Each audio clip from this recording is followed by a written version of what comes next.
আমি জানি না আমাদের দেশে এইসব নিয়ম কে বানায়।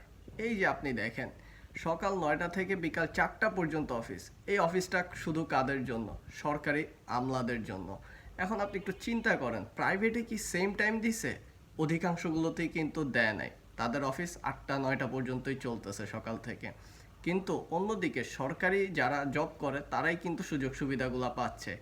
এমনিতেই সরকারি দপ্তরগুলোতে আমরা জানি কত খামখেয়ালিপনা, অবহেলা কাজে। আর এখন তো সোনায় সোহাগা। আসলে এই কারণেই বাংলাদেশের সরকারি চাকরির এত মূল্য। এরপর দেখেন রাস্তায় যে এই উচ্ছেদ অভিযান করতেছে, এর ফলে কিন্তু অনেক মানুষে বেকার হয়ে যাচ্ছে। এখন তারা যদি কালকে ছিনতাই করে বা অপকর্ম করে, এটার দায়ভার কে নিবে? এখন আপনি বলতে পারেন যে এটাও তো অন্যায়, যারা রাস্তায় বসেছে।